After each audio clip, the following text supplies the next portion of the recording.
രാജ്യ തലസ്ഥാനം ഇനി തെരഞ്ഞെടുപ്പ് ചൂടിലേക്ക് പോവുകയാണ്. ഡൽഹി നിയമസഭാ തെരഞ്ഞെടുപ്പ് തീയതി ഇന്ന് പ്രഖ്യാപിക്കും. ഫെബ്രുവരി 2ാം വാരത്തിൽ തെരഞ്ഞെടുപ്പ് നടക്കുമെന്നാണ് സൂചന. നാഷണൽ ഡെസ്കിൽ നിന്നും ലക്ഷ്മി ബാലചന്ദ്രനാണ് ചേരുന്നത്. ലക്ഷ്മി, എന്തായാലും തിരഞ്ഞെടുപ്പിലേക്ക് പോവുകയാണ് രാജ്യ തലസ്ഥാനം ഡൽഹി. ഇപ്പോൾ കഴിഞ്ഞ ദിവസം പ്രധാനമന്ത്രിയും ആം ആദ്മി നേതാവ് കെജ്രിവാളും തമ്മിലുള്ള വാക്പോരൊക്കെ വലിയ രൂക്ഷമായി തുടർന്നുകൊണ്ടിരിക്കുകയാണ്. അതിനിടയിലാണ് ഒരു തെരഞ്ഞെടുപ്പ് പ്രഖ്യാപനം വരുന്നത്. എപ്പോഴാണ് പ്രഖ്യാപനം നടത്തുക? എങ്ങനെയാണ് ഡൽഹിയിലെ ഒരു തെരഞ്ഞെടുപ്പ് ചൂട്? തീർച്ചയായും സ്വാതി, ഡൽഹി തെരഞ്ഞെടുപ്പിൻ്റെ രാജ്യം കാത്തിരിക്കുന്ന, രാജ്യം ഉറ്റുനോക്കുന്ന ഡൽഹി തെരഞ്ഞെടുപ്പിൻ്റെ തീയതി പ്രഖ്യാപനം ഇന്ന് നടക്കാൻ പോവുകയാണ്. ഇന്ന് ഉച്ചയ്ക്ക് 2 മണിക്ക് വാർത്താ സമ്മേളനം നടക്കുന്നുണ്ട്. മുഖ്യ തെരഞ്ഞെടുപ്പ് കമ്മീഷന്റെ നേതൃത്വത്തിലുള്ള വാർത്താ സമ്മേളനത്തിൽ ഇന്ന് 2 മണിക്ക് തന്നെ തീയതി പ്രഖ്യാപിക്കുന്നതായിരിക്കും. 70 സീറ്റുകളിലേക്കാണ് മത്സരം നടക്കുന്നത്. ഒറ്റഘട്ടമായിരിക്കും മത്സരം എന്നാണ് സൂചന. ഈ ഫെബ്രുവരി 2ാം വാരത്തിനുള്ളിൽ തന്നെ തെരഞ്ഞെടുപ്പ് നടന്ന് 17-ന് തന്നെ ഫലം പ്രഖ്യാപിക്കാനുള്ള ഒരു സാധ്യതയാണ് കാണുന്നത്. കാരണം മുഖ്യ തെരഞ്ഞെടുപ്പ് കമ്മീഷൻ രാജീവ് കുമാറിന്റെ വിരമിക്കുന്നത് ഫെബ്രുവരി 18 ആയതിനാൽ തന്നെ അതിന് മുന്നോടിയായി തന്നെ തെരഞ്ഞെടുപ്പിന്റെ എല്ലാ പ്രക്രിയകളും പൂർത്തിയാക്കുമെന്നാണ് സാധ്യത. അതുകൊണ്ട് ഈ 2 വാരത്തിനുള്ളിൽ തന്നെ തെരഞ്ഞെടുപ്പ്, ഫെബ്രുവരിയിലെ ആദ്യ 2 വാരത്തിനുള്ളിൽ തന്നെ തെരഞ്ഞെടുപ്പ് നടക്കാനുള്ള ഒരു സാധ്യതയാണ് കാണുന്നത്. ഒറ്റഘട്ടമായിട്ടായിരിക്കും തെരഞ്ഞെടുപ്പ് നടക്കുക.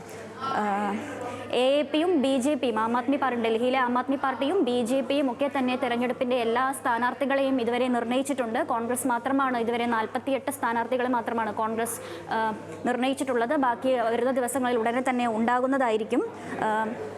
പ്രധാന സ്ഥാനാർത്ഥികളായി കൽക്കാജിയിൽ നമുക്കറിയാം മുഖ്യമന്ത്രിയായിട്ടുള്ള അതിഷിക്കെതിരെ രമേശ് ബദുരിയാണ് മത്സരിക്കുന്നത്. ന്യൂഡൽഹിയിലാണ് കെജ്രിവാൾ മത്സരിക്കുന്നത്. കെജ്രിവാളിനെതിരെ പർവേഷ് വർമ്മയാണ് ഇത്തവണ BJPക്ക് വേണ്ടി മത്സരിക്കുന്നത്. കോൺഗ്രസും AAPയും ഇത്തവണ ഒറ്റയായിട്ടായിരിക്കില്ല മത്സരിക്കുന്നത്, ഒറ്റ സഖ്യമായിട്ടായിരിക്കില്ല ഇത്തവണ മത്സരിക്കുന്നത് എന്നൊരു പ്രത്യേകതയുമുണ്ട്. അവർ ഒരു സഖ്യമായിട്ട് ഇത്തവണ മത്സരിക്കുന്നുണ്ടാകില്ല. കഴിഞ്ഞ തവണ 2020 നിയമസഭാ തെരഞ്ഞെടുപ്പിൽ തന്നെ 62 സീറ്റുകളിലാണ് AAP വിജയിച്ചിരിക്കുന്നത്. 70 സീറ്റുകളിൽ 62 സീറ്റുകളിലും AAPക്ക് സീറ്റ് നേടാനായിട്ടുണ്ടായിരുന്നു 2020 നിയമസഭാ തെരഞ്ഞെടുപ്പിൽ. BJPക്ക് കേവലം 8 സീറ്റുകൾ മാത്രമാണ് അന്ന് വിജയിക്കാൻ കഴിഞ്ഞിട്ടുള്ളത്. കോൺഗ്രസ് ആണെങ്കിൽ അന്ന് കഴിഞ്ഞ തെരഞ്ഞെടുപ്പിൽ തുടച്ചു നീക്കപ്പെട്ടു എന്ന് തന്നെ പറയുന്ന ഒരു സാഹചര്യമാണ് ഉണ്ടായിരിക്കുന്നത്. ഇത്തവണ കർണാടക ഉപമുഖ്യമന്ത്രി DK ശിവകുമാറിന്റെ നേതൃത്വത്തിൽ ആണ് അവിടെ സംഘടനാ പ്രവർത്തനങ്ങൾ കോൺഗ്രസ് നടത്തുന്നത്. 2500 രൂപ സ്ത്രീകൾക്ക് നൽകുമെന്ന ദീദി യോജന പദ്ധതി പ്രകാരം 2500 രൂപ കോൺഗ്രസ് സ്ത്രീകൾക്ക് നൽകും. തെരഞ്ഞെടുപ്പിൽ വിജയിക്കുകയാണെങ്കിൽ സ്ത്രീകൾക്ക് നൽകുമെന്നുള്ള ഒരു പ്രഖ്യാപനമൊക്കെ ഇതിനിടെ നടന്നിരുന്നു.